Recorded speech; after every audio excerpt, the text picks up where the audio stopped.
We are live. Welcome back to the Grant Zero podcast. I'm doing a quick 30 minutes or so. A few things have happened. A few little shows aren't going to be taking place as yet, but they will do in the near future. But this is just a quick update into what's going on in the life of Granite Zero. Now, lots and lots. I've just got back from Hereford, which was a fucking epic trip. As always, when I go back to the motherland, see family and friends, you know, it's weird because now I have my head in like fucking podcast mode. So when me and my brother are out and we're having a few beers, having a couple of whiskeys and whatnot, or I'm out with my my good mate Chris, you know, you're chatting away and you're like, this would make it an epic podcast. Because it would. But those are the things that creep up. But what I really want to talk about today on the show is basically my 2 new qualifications that I've got, that you have all seen if you follow me on social media and what have you. I am now qualified in life coaching. Life coach! Do better! Yeah! That's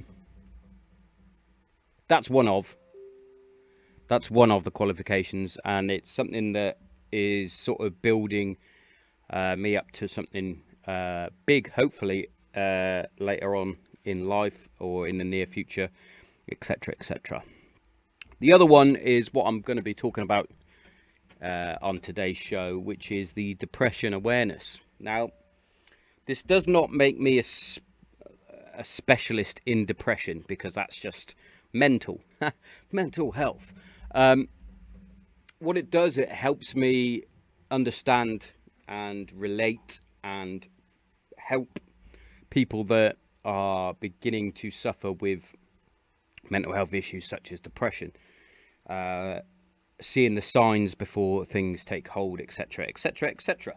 But like I said, it does not make me a specialist. It does not make me a psychologist, and it doesn't mean that you can pay me for therapy sessions, because not a doctor. But what it does, it helps me gain that little bit of extra knowledge surrounding the mind and how things can affect other people in different ways. Now, a lot of people still struggle with understanding what depression is, what mental health is, and basically struggle to come to terms with the fact that somebody might have a problem that you can't see. Now, we have discussed this many times on previous shows, how just because you can't see it doesn't mean it's not there. Just because you don't fully understand the way the mind is working doesn't mean that somebody isn't suffering inside. Now, what you have to try and do is understand this, that everybody is different. Like, even in today's society, when you have the snowflakes, etc., etc., those that are fighting for the alt left, as you might say, they're all people as well. So we've got to try and remember that. I'm a big troll myself in certain aspects. The likes of like the fitness industry, I like to give a bit of shit to those fitness chicks that sit there with their ass popped out. That's what I like to troll. And in fairness, I probably shouldn't, because they're doing what they need to do. They're doing what is best for them. And let's face it, there's a reason why they've got thousands upon thousands of followers and clicks and what have you. And the likes of myself and a few other podcasts have about 700 followers, even though we've got, in my opinion, better things to say, better things to talk about, for example, mental health and things like that. So it might just be me being a bit pardon the pun, have a bit of an arseache about it. I wouldn't. It's just annoys me a little bit that you've got people that are trying to make a difference. You've got people that are working their, again, pardon the pun, working their ass off to become a better person, to become better with themselves, to complete their goals, etc., etc. And then you get certain people that are gifted in the fact that they've got a nice shaped ass, and that's more important. But that's what society is now. That's what Instagram is. That is what social media is to get those clicks. And that comes on to another point within mental health, because you find yourself searching and putting things in to get those clicks. For example, adding a million hashtags to a picture just to get noticed, instead of the actual meaning behind the post. If you get my meaning. So you could be one of these fitness chicks, for example, and you're performing a fantastic yoga move, basically doing the splits, and you look like you're a porn star. But you then put the caption of, "I hope you have a wonderful and fruitful Friday," or Friday, which is annoying, and the inspiration from the sky and the moon. Hope it brings light to all that you do. No, that's not what your post is. Your post is you doing the splits. Just put, "I have perfected the splits. I think this is awesome." Fantastic. I'm a sucker for it myself. I'll put a post up. I'll put a few hashtags in there. But I tend to do it because I like the photo or I have something to say. Usually my posts coincide with the picture and the comment underneath, or the sentence underneath. You could take the road that Little Brown does on the Obsessive Conversive. It's his social media. He'll do what the fuck he wants. If he wants to put a picture about a tree, he'll put a picture about a tree and just put, "This is a cool tree. Cheers." But you've got to be careful, because what we're all doing is we are chasing those likes, those recognition features, etc., etc., so that you get that sense of self-purpose, self-worth again. You get, "Oh, I've just had another like. Ah, brilliant. I'll check that in an hour." And then you find yourself wondering why certain posts do better than others, and you're then thinking the negative straight away instead of thinking the positive and thinking, "I've put a good post out. This is good. This is what I want my social media to be about." Boom, on to the next. Continue to live your life how you want to live. Yeah. But instead, what we're doing is we're putting a post out, and every 10 minutes on your phone, flicking through, nobody's liked it in an hour. Nobody's liked it all day. I've only had 21 likes. Hey, guess what? Doesn't matter. You've still got 21 people in the same like-minded state as you that happen to like your post. Whether they're your mate, family member, etc., or it might be just a random that likes your post.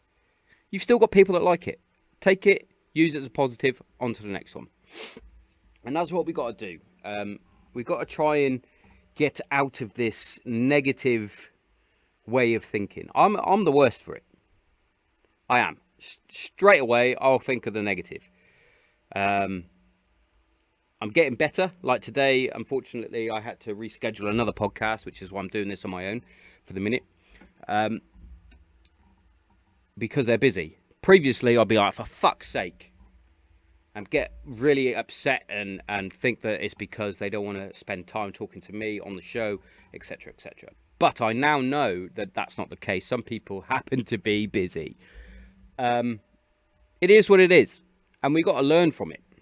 And doing this online course in depression awareness, really hit home some truths about myself. And if I'd have known this previously, before doing the course, or previously before I was diagnosed by the doctor, maybe it would have been a different thing, which is why in the upcoming weeks I'll be talking with the likes of Inner Armour, and I just want to quickly breeze over what Inner Armour do and why I'm excited to eventually do the podcast again with them. I've done it. I've done it once with one of the managers, Aaron, which was an amazing insight into what they do.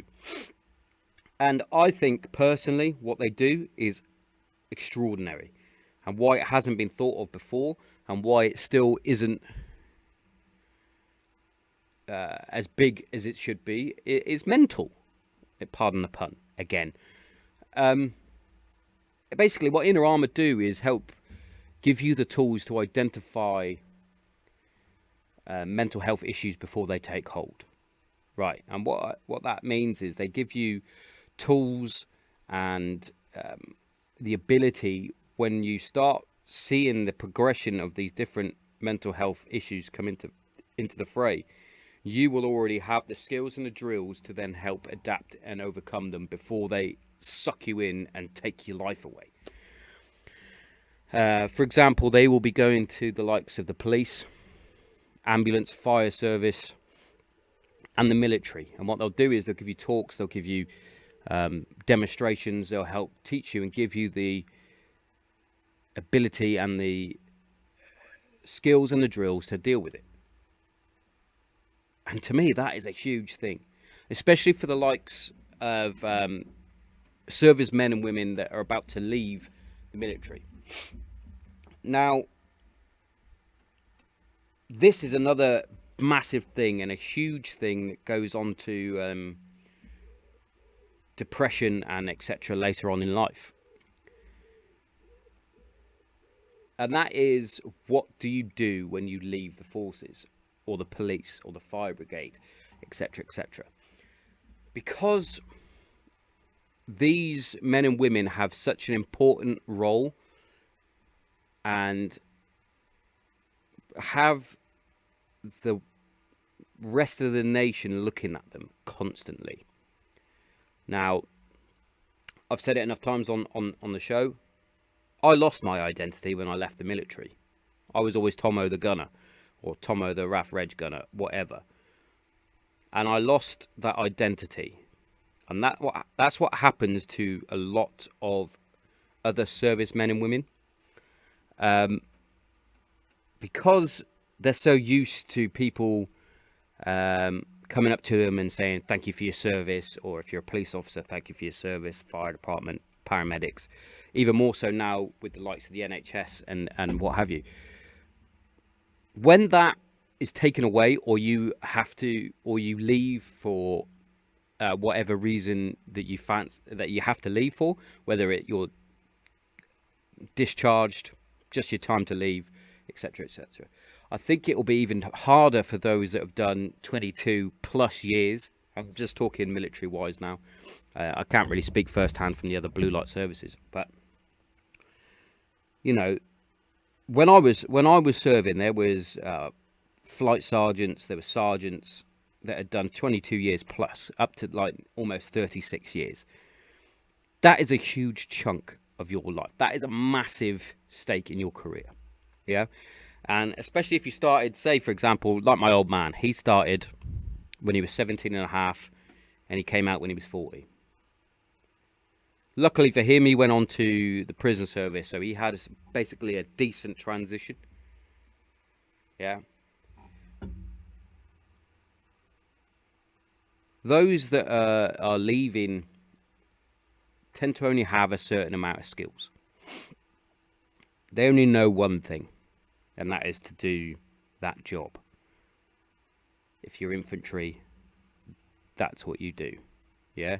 You come out and you're like, oh shit, I'm no longer in uniform. I no longer have my purpose. What can I do? A lot of them try and go into things that are natural to them. Go into security, for example, like myself. But then you find yourself thinking, I'm better than this. I'm better than this. But then you think, am I better than this? I've got nowhere else to go. I've got no other skills. I've got nothing else to give.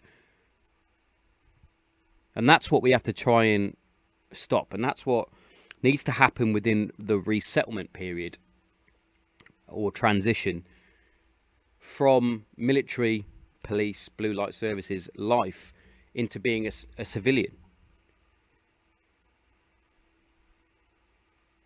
Because that's a huge transition that will make people fucking depressed. And that's what happened to me. I thought I was all right. Excuse me, fucking headbutting my mic. I thought I was all right. I thought I was fine and dandy. And then little things would creep in. Mate, especially when I first left. Hey, mate, you work as security officer for Waitrose. 2 years ago, you were in Iraq or Afghanistan.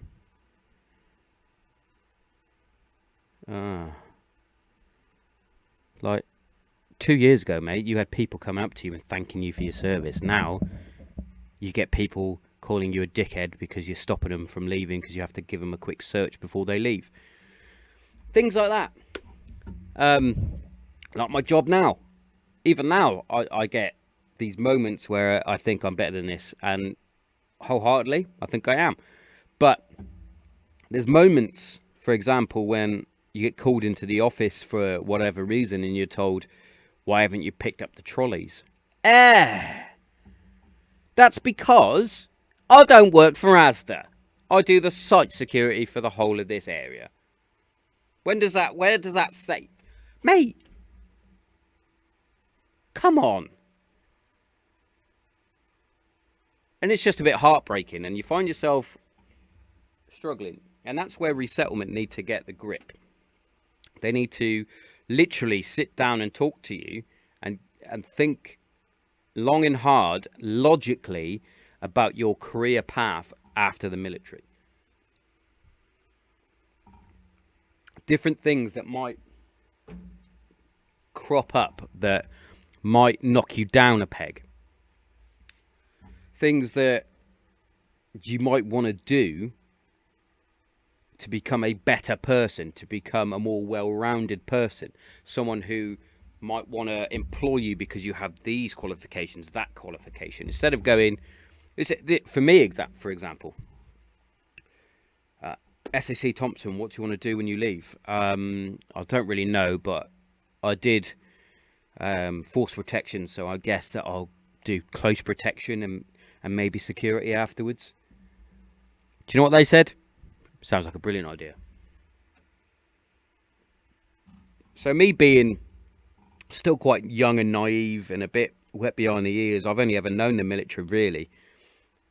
I was like, yeah, I'll do that. Have I used my CP qualification? Not really. I used the surveillance part for a good couple of years, doing surveillance, which was fun. But other than that, should I have sat down and gone, could you help me out with this a bit more? Yes, that is partly on myself for not thinking outside the box, sure.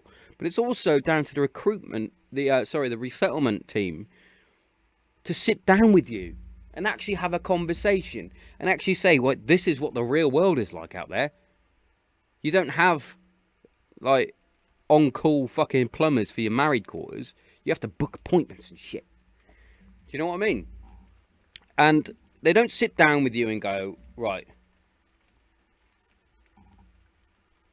yes, you could be good at security, but you could do that anyway. Yeah? What you might want to do is get a different trade or expand on the trade that you already have. You might want to do a plumber course, or if you're already a qualified plumber, do an electrician course.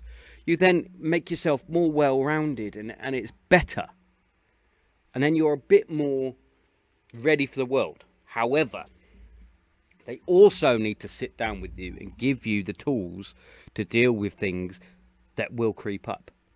Depression, anxiety, sometimes PTSD, which I happen to have all three. Brilliant.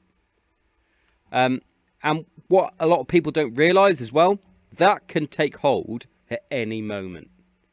And unfortunately, guys, most of the people that will probably be listening to this at some point will be men.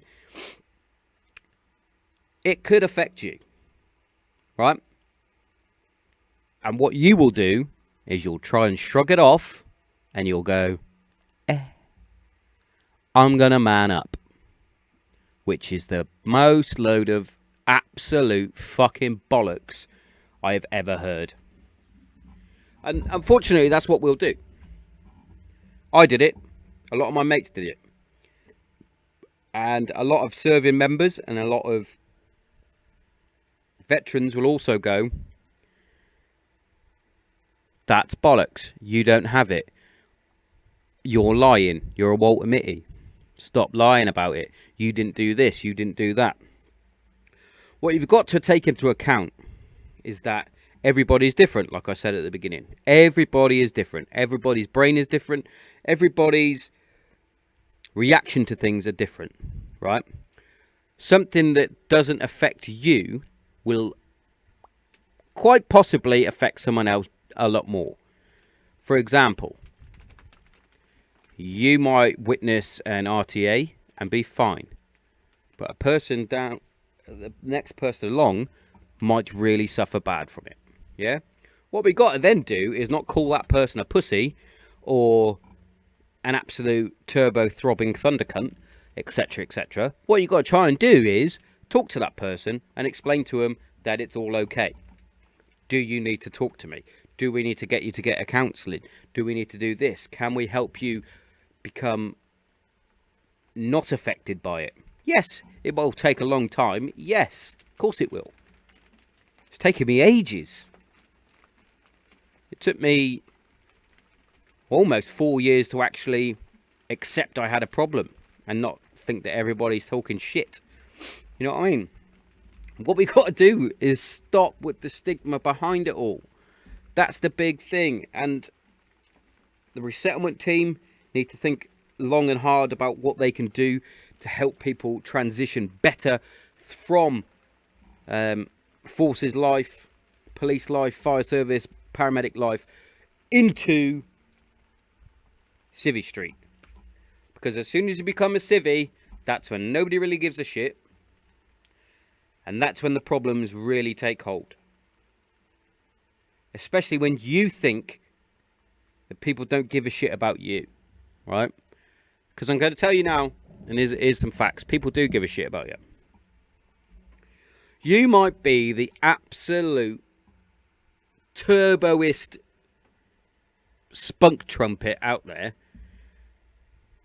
but I can guarantee there are people out there that absolutely admire you and love you as a friend.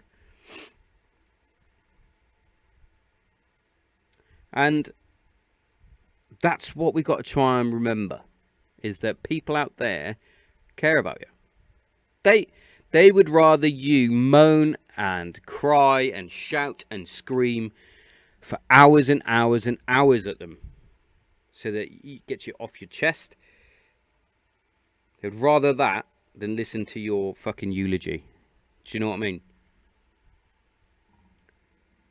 And I would love to be part of the resettlement team and things like that. I would love to go and speak to blue light services, squadrons, platoons, you know, go to the different garrisons, you know, air bases, naval bases, etc., etc., and actually speak to people and let them know that we got to stop this stigma behind it all. And we have to stop, you know, giving people shit for having mental health issues. I mean, you could look at me and you see me joking, smiling, laughing about having a kid, you know, being a silly goose constantly. But deep down inside, there are big issues with myself. And I can accept that now. And I can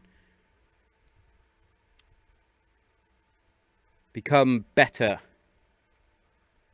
through it all.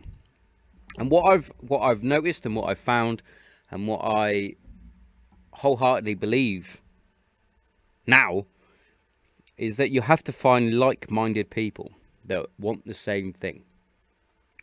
That could be in all walks of life.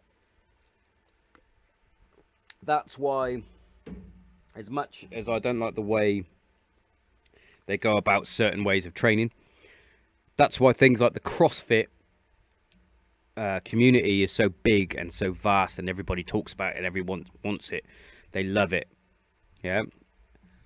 Because it's a community. They're full of like-minded people that want to better themselves. And I found that on Instagram, Twitter, Facebook, social media, that this is the good side of it. I've gone through the bad side of it with the chasing likes, etc., etc. But this is the good side, because you can find through the different algorithms of the internet like-minded people that like the same sort of stuff as you, that have the same sort of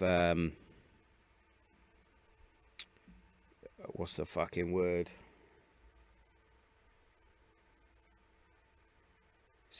Well, yeah, same sort of views. That goes from like moral views as well and things like that. I'll think of the proper word in a minute. My mind's just had an absolute brain fart. And that's when you find people to talk to that will help guide you through your tough times. It could be anybody from someone who just pops up in your DMs just to go, "You alright, mate? How's it going? You alright? Yeah, I'm good, cheers. Thanks. Oh, I really liked your post you made the other day. I really liked your video you did. I think you're doing wonders. I think you're doing some fantastic work. Ah, cheers, mate. That's really made my fucking day." And then what you do is you start building these friendships, these communities, and you help each other grow. For example, just recently I had Leon and we talked about the charity that he's doing work for. The cycle from Bristol to Paris, amazing. But it's the first time I ever spoke to him, and we went off like a house on fire. It was brilliant. He then got me introduced to Andy, Valley High, Mountain Low, or whatever it is. Apologies, fucking Braveheart again. But again, those two are close friends through another mutual thing, which is the Lakota Team Lakota Outdoors. Like, and it's amazing how all of a sudden you make a couple of connections, and then you're sharing each other's posts, and then you're getting more and more people that are like-minded, that enjoy your content and want to spread the message that you're bringing. They want to help you out. I've had a number of people now through just social media that are enjoying the podcast that will help spread the word of what I believe in terms of social media, in terms of mental health, in terms of being a veteran, etc., etc. Like, I love veteran companies. I believe that's one of the things that, as a veteran community, again, another community, we should all get behind each other. Doesn't matter what cap badge they used to wear. Do you know what I mean? Doesn't matter. Doesn't matter if they were Navy. Doesn't matter if they're Air Force. Doesn't matter if they're a paratrooper, a Marine, Rifle Regiment, Fusilier, whatever the fuck, or the Mighty RAF Reg. Doesn't matter, because we're now not part of the forces. We're now part of the extended family of the forces. We're now the veterans. Yeah, and that's where we need to stick by each other. That's where we need to just keep trucking on. We all signed up for a reason. We all left for whatever reason. And I'm sure most veterans have had some sort of problem, issue, drama within their life. Most people could probably deal with it their own way. Some people need an extra bit of help. And that's basically what we all need to do is work as what I would call one team, and it's one effort, as I always say. And we can get through it all. You know what I mean? Oh, let's have a little look what we got going on here. Oh, let me bring this a bit closer. Take it on some questions.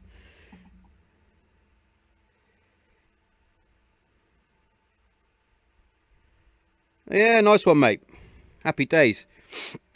Yeah, just had like loads of people fight for mental health, and the massive thing is that people always get like knocked down from it. You right, Chris? People get knocked down from it, and it's a fucking pain in the ass, and it truly is. I'm sure my mate here at the Dark Side podcast, he knows all too well what it's like. I'm certain how people can just, pardon my French, just be cunts and really knock you down. It doesn't matter how hard you're trying to become a better person, to become more in tune with your mental health, more in tune with other people's mental health. You know, there'll always be some dickhead that tries to knock you down, and that's the fucking main thing. All we need to do is, all of us that are trying to fight to reduce the stigma behind it all, we just got to keep doing what we're doing, because the likes of myself here at the Granite Zero podcast and Chris at the Dark Side podcast, we're all trying to become better humans, and it's a struggle. Of course it is. It always will be. And all we can do is keep fighting and get through it all, you know. But it's true what they say. It doesn't matter how hard or how much good you're doing, there'll always be someone to fucking ruin it all. And that's going to come on to one of my last points. What I'll do is I'll finish it off on this on the podcast, and I'll keep the Insta chat up. If anyone wants to have a chat, we'll do that. But I mentioned this on the joint podcast last